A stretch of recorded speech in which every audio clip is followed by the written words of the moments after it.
Bem-vindo ao canal Top Ações. Hoje nós vamos falar sobre como se preparar para uma queda gigantesca em um ativo seu.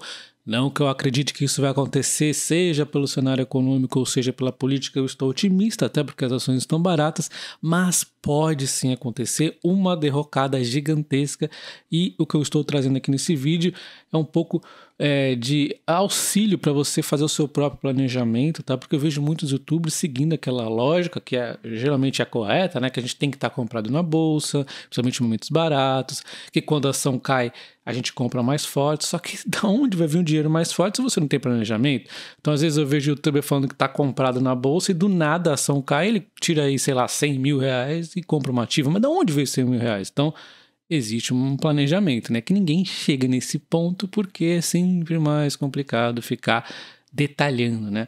Bom, então aqui vou traçar alguns erros, né? Fazendo um pouquinho de correlação como eu comecei, que foi lá no fim de 2007, estão ativos aí na bolsa, tudo no topo, né? Comecei aí entrando com tudo e esse é o primeiro erro. A gente não tem o erro de entrar no topo, porque a gente não está longe do topo, né? Estamos baratos a bolsa, mas entrar com tudo, se você não tem experiência principalmente, pode ser um pouco perigoso, né? Pode ser que no dia seguinte que você compre, as ações comecem a cair e geralmente isso acontece para o cara aí que está iniciando todo empolgado na bolsa, ele compra a ação, vai lá no dia seguinte, acontece uma coisa, a ação começa a cair, né? Então é importante ter, isso também tem um pouco a ver com caixa, a gente já vai falar mais do caixa depois, cuidado com muitos ativos voláteis, né? Então assim, você tem que ter ativos diversificados também em setores, né? Você tem aí, por exemplo, eu comecei com Vale e Petrobras, duas gigantescas, mas são duas empresas muito voláteis, né? Então, tem gente agora, de repente, está comprando aí a Braskem, a Cosan, a Klabin, puxa, três empresas boas, principalmente aqui a Klabin e a Cosan, sensacionais,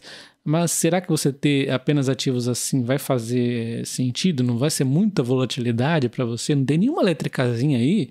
Então, assim, eu não estou recomendando comprar nada, estou mostrando aqui a minha lógica. Então, tem que ter um pouquinho cuidado aí com os ativos voláteis, né? Eu gosto pra caramba, eu comecei apanhando aí com Vale e Petrobras, né? Apanhei pra caramba os em Minas depois, só apanhei, depois aprendi. Hoje eu gosto muito, mas eu me limito a um certo percentual aí com elas, tá?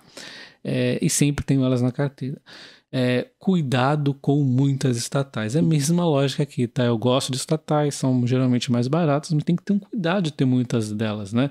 Então, o cara vai lá e compra BB Seguridade, Sanepar, Banco do Brasil, Copasa, Copel, e só tem estatais na carteira. Aí vem um político aí que quer mexer nos negócios tudo, lascou, né? Você vai ver seu patrimônio ser destruído e você não vai nem ter certeza de quando isso vai mudar, porque às vezes esse próprio candidato aí é reeleito, são mais 4 anos ruins, de repente ele deixa um sucessor e é outro, e aí vai aquela bola de neve infinita. Então assim, o que você vai fazer?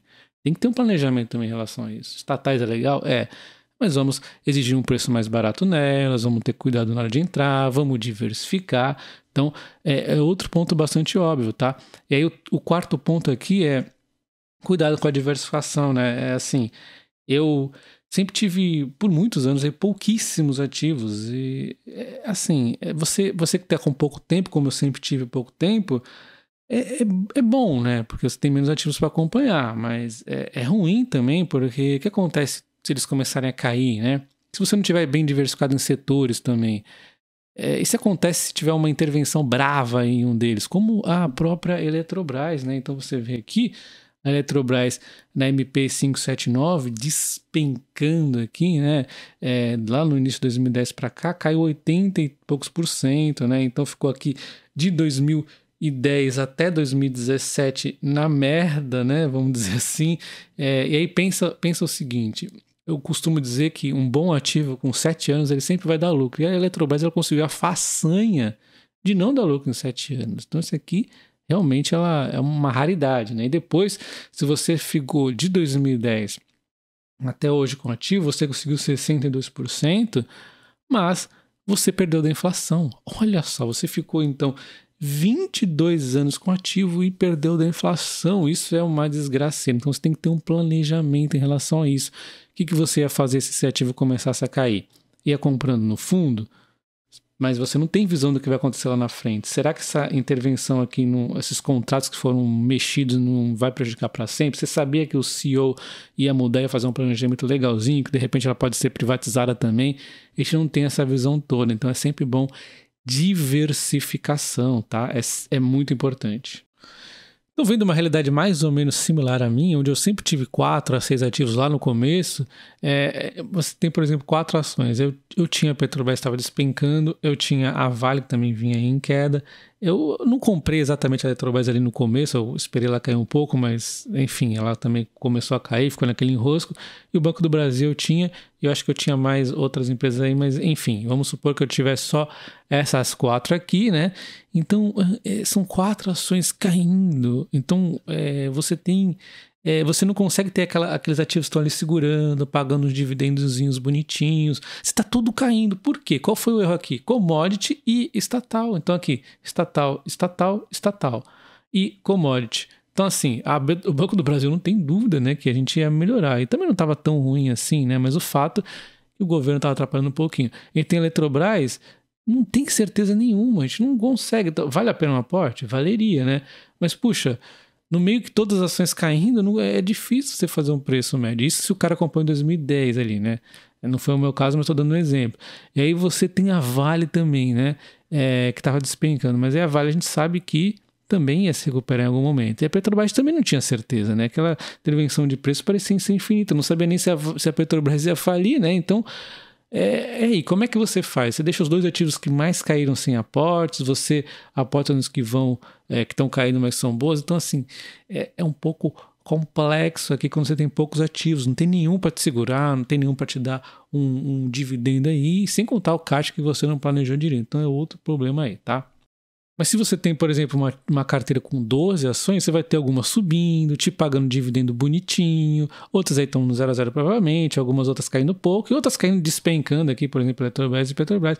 Aí você pode se organizar um pouquinho mais nos seus aportes, né? De repente, até mesmo uma que está subindo, pode ser o foco do aporte, que você sabe que ela vai subir muito mais. E outra que está caindo também. Enfim, você tem um equilíbrio muito mais legalzinho na sua carteira. Então, assim... diversificação é importante, e aí eu vou lembrar aqui a frase do Warren Buffett, que ele costuma dizer que a diversificação é uma proteção contra a ignorância, faz pouquíssimo sentido para quem sabe o que está fazendo. Cara, eu gosto do Warren Buffett demais, eu concordo com tudo que ele diz, menos com essa frase, não que eu acho que ele está errado, porque a realidade dos Estados Unidos é outra. Aqui no Brasil é uma confusão, né? Primeiro que a gente é muito commodity, né? Então o commodity mudam mais, assim, o ritmo da bolsa, né? E outra que a gente tem um governo maluco e também a economia meio maluca do Brasil. Então aqui, para a realidade do Brasil, é um pouco difícil você saber 100% o que está fazendo. Como é que você vai saber que o político lá vai fazer uma MP não sei das quantas aí?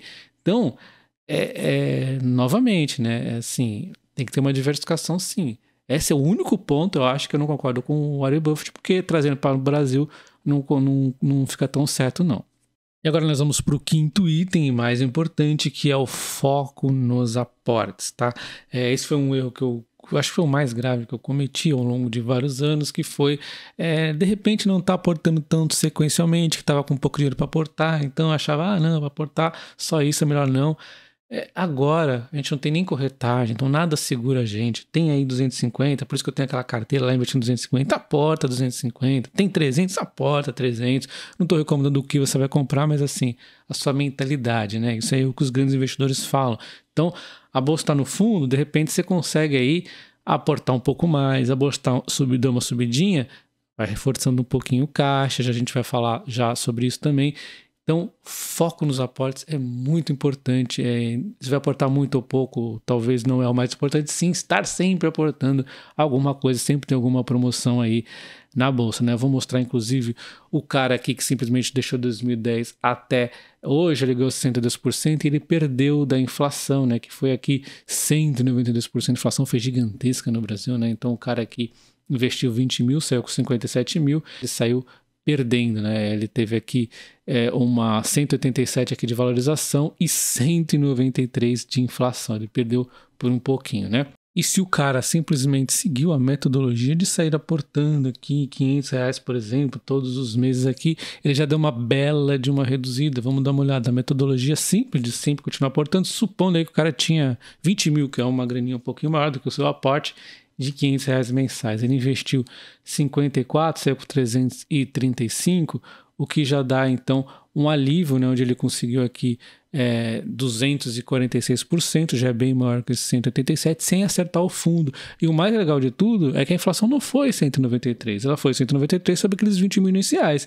Sobre os outros 77 que ele foi aportando ao longo de vários meses, a gente tem que fazer a conta aberta aí, né? Não tem como. Então foi 100%, sei lá, porque cada aporte foi em um mês diferente. Então, assim, ele, por exemplo, teria feito aporte no mês passado. A gente não pode falar que do mês passado para agora teve 193 de inflação, tá claro? Então, assim, tem que fazer todas as contas. Eu não vou abrir esse número gigantesco aqui, mas o fato é que nem 193 foi. A gente pode falar que foi menos aqui a inflação, ele teria que calcular o quanto, e ele conseguiu um lucro bem maior. Então, o simples método aqui de sair aportando sempre já deu uma melhorada. E como que ele poderia melhorar ainda mais? E o item para otimizar o máximo possível seria a caixa. A grande questão do caixa é que as realidades dos ativos são cada uma diferente da outra. A Eletrobras deixou muito tempo aqui de fundo, então a pessoa foi poder comprar em várias vezes, aí teve 500, 400, 300, dependendo do aporte, chegou a 600 e pouco aqui. Então foram vários fundos aqui, mas muitas incertezas. Então às vezes você poderia estar aproveitando outras ações que estão no fundo e em momentos mais certos. E aí sempre vale, né, toda uma análise aí da diversificação da carteira, tudo aquilo que a gente já falou complementa aqui essa questão, o caixa, que dá um potencial muito mais explosivo você comprar no fundo, tá? Então vai ter ativos assim, Transmissão Paulista, se ela cai aí muito, a gente não tem dúvida que eu vou querer usar a caixa para comprar a Transmissão Paulista. Caixa Seguridade esses dias, a CPF Energia, que eu tanto citei aqui, essas ações, e de repente estavam oportunidades assim gigantescas, né? O Warren Buffett, ele cita a importância do caixa. We believe in having cash, and there have been a few times in history, and will be more times in history where if you don't have it, you don't get to play the next day. I mean, it's just it's like oxygen. It's there all the time, but if it disappears for a few minutes, it's all over. So. Então investir é como uma orquestra perfeita. Nós acabamos de citar aqui um monte de pontos, né? Inclusive o caixa, ele entra como uma pitada, um temperinho final, né? Onde a pessoa tem aqueles aportes mensais, ela vai aqui equilibrando o seu caixa para aproveitar grandes oportunidades. É sempre mais difícil em momento aqui de baixa dos ativos, né? Que a gente sempre tem que estar comprando aí. E eu sempre tento manter de um tempo para cá, né, a realidade dos meus aportes, né? Inclusive, relembrando aqui, né? Eu tinha lá, depois de reorganizar todos os dinheiros, né, para estar aí aportando regularmente, tenho então 100% de salário, troquei de emprego, aconteceu, e aí redução de salário, 70%, e ficou um pouquinho prejudicado aqui os aportes por um curto período, quando eu resolvi então, logo na sequência, criar o YouTube começou a crescer, ficou até um pouquinho acima aí, né, por um tempo basicamente quase igual, mas eu já tinha uma diferença nesse momento, que era o quê? Uma diversificação de fonte de receita que me poderia deixar mais flexível em relação à reserva de emergência, e eventualmente eu até usei reserva de emergência para estar comprando ação que de repente dá uma grande oportunidade, depois eu vou lá e encho a reserva de emergência. Então isso aqui já me deu uma flexibilidadezinha, né? E aí nós vemos uma realidade um pouquinho maior, com o canal crescendo um pouco, né? O pessoal está gostando, eu também estou fazendo bastante vídeos.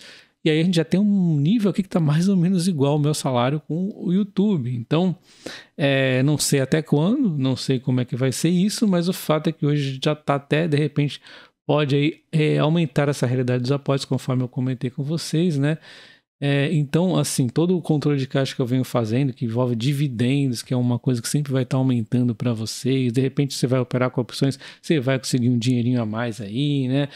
Vai montando caixa, e o seu próprio salário também vai mudando a realidade. E lógico, né? O fator aqui, a bolsa está com uma altinha, alguns ativos, ou de repente em baixa, né? Julho aqui. Então, é um monte de variáveis, né? Uma orquestra perfeita aí, né? E que ninguém vai conseguir a perfeição, obviamente, mas quanto melhor você trabalhar o caixa também, melhor vai ser aí a sua rentabilidade no longo dos anos em dividendo, yield on cost, ou mesmo em cotação aí, que vão subir mais, tá? E eu gostaria do seu comentário. Você concorda com esses 3 pontos que eu elenquei aqui como muito importantes? Provavelmente deve existir, inclusive, mais, né? Mas eu acho que esses 6 aqui nos dizem bastante aqui, né? Onde o mais difícil aqui acaba sendo orquestrar todos eles aí em uma sincronia perfeita. Espero que tenham gostado do vídeo. Deixa o comentário que ajuda bastante no algoritmo, o like e considere também se inscrever no canal, ativando o sino. E aí você vai, inclusive, continuar acompanhando a minha realidade aqui de caixas, né? Um abraço, até o próximo. Valeu!